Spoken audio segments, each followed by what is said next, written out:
If you want to save yourself over 10 hours of wasted time each week, you need to watch this video. Hello folks, how are we today? I am going to try and keep this video nice and short, straight to the point and value packed.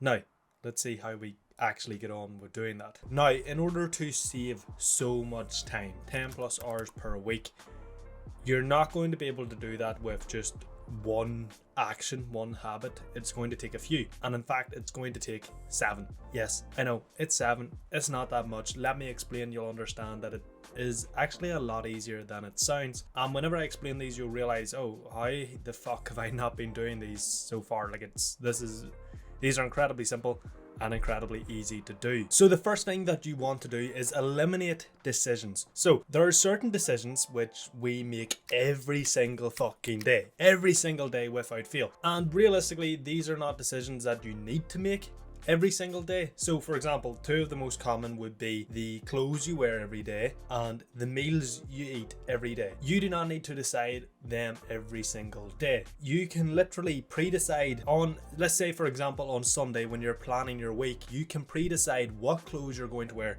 every single day, and you can also pre-decide what meals you're going to eat every single day, and actually batch cook all your meals for the week in just one day. So now, yes, this might sound extreme, but it's really not. If you start doing this, you'll realize how much time you've been wasting deciding on the day what clothes you're going to wear and what food you're going to eat. And even if you want to take this to another level, you could go like Mark Zuckerberg and actually only wear like 3 different tops or 3 different jeans, whatever it is he does. The second thing you need to do is reduce your distracted work. So whether you are multitasking or whether you are leaving your phone beside you when you're working, if you are distracted when you're working, if your full focus is not on the task at hand, you're wasting hours and hours every single time you try to work. So here's what you need to do. You need to choose a single task, so one task for each work block, and maybe have a backup task for if you get the first task completed. And then you need to turn your phone off. You do not need to be working on your phone. You do not need your phone beside you at all when you are working. Anything you need to do on your phone for work,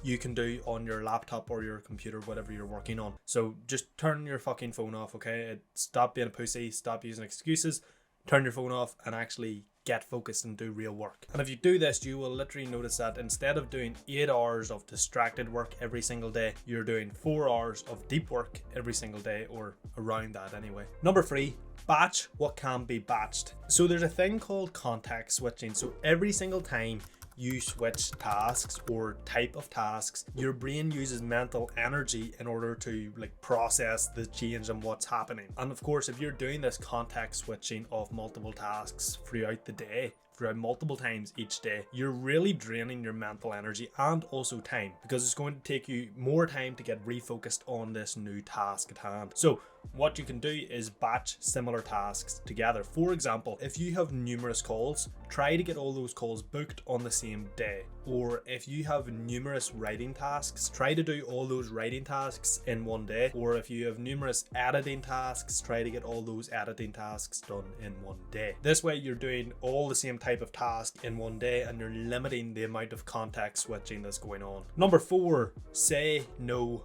more. So you might automatically be a people pleaser. A lot of people are. It's sort of the way society is ingraining people. They're sort of bringing people up just to say yes to everything and not actually do what they want to do. So if you want to reclaim some time, you're going to have to start saying no to some people, and more than likely most people. So whether it's events, unnecessary meetings, I know obviously in work sometimes you can't skip meetings, but if they're unnecessary and if you can try get your way out of them, do it. Or even if you can try leave early, I don't know. That's going to depend on you and your task, or you and your role in work, so try do it anyway if you can. Or social gatherings. Now, I'm not saying to be a fucking social hermit and just never do anything, okay? I'm not saying to do that. There is a time and place for that, I think, where you have to do what is unsustainable in the short term to get to where you want to be. But instead, I am actually saying here that if your mind doesn't scream, fuck yes, let's do this, to you when someone comes to you with an opportunity or something, when you're asked, you say no, Okay, so if your mind doesn't say fuck yes, it's a fuck no. It's a brilliant rule to live by. Number 5, avoid unnecessary meetings. Meetings or calls can often last like 5 to 12 times longer than they need to. So if a meeting is not a priority, avoid it. If a meeting is a priority, try to shorten it as much as possible. Now, obviously, again, this is really going to depend on you, your circumstances, your job, and if you can actually do this. I understand that you might not be able to do this depending on your job or whatever, but if you can, do try to do it, or at least try to propose to your boss or whoever's above you that this could be an option, that these meetings are taking an hour and a half when they only need to take 15 minutes, which is a lot more common than it sounds. Number 6, plan your days and weeks. So whenever you go about each day just winging it, you waste an unimaginable amount of time and energy. So if you wake up every single day and you just be like, okay, first off, I'm going to do this, and then as soon as you have that done, you're like, okay, next, what will I do? Will I do this, or that? Okay, I think I'll do this, and then I might do that, or I might do that. You're winging it. You're wasting so much time and, again, mental energy by trying to decide what task to do, when you're going to eat, when you're going to go to the gym, all of that good stuff. Instead, every Sunday, take 5 minutes to plan your week. So for example, plan out what you know is definitely happening on each day of that week. So for example, if you have a call on Tuesday, on the Sunday you plan in on that Tuesday the call, or if you have a doctor's appointment on Thursday, you schedule in that doctor's appointment, and then take 5 minutes the night before a day to plan that day. So for example, you plan your Tuesdays on Monday night. How you plan it is really up to you. The busier you are, the more commitments you have and the more tasks you have to do, the more tightly you'll have to schedule, and you'll have to schedule like every hour, for example. I like planning every hour anyway, because it just gives a bit of structure and routine. I like it.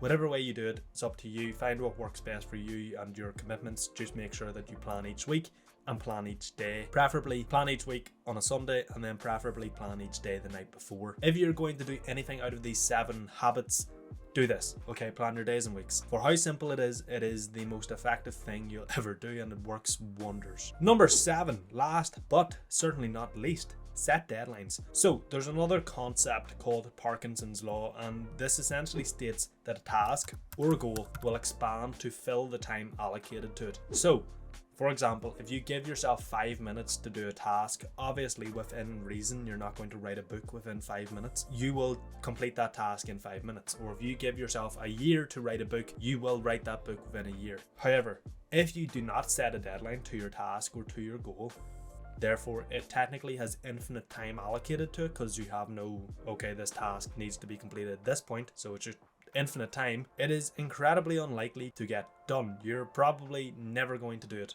Okay, so set deadlines, and actually set tight deadlines, so that you're slightly uncomfortable and slightly thinking, oh, I might not get this done. Okay, I really need to put in the work and actually work hard to get this done for that deadline. Deadlines create a sense of clarity.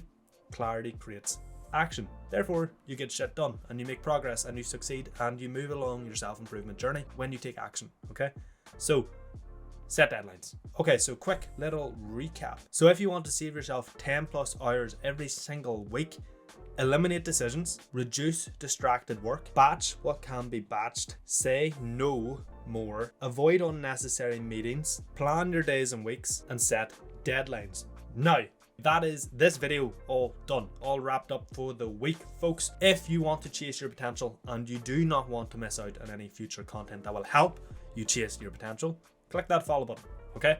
I will see you next video. Ross out.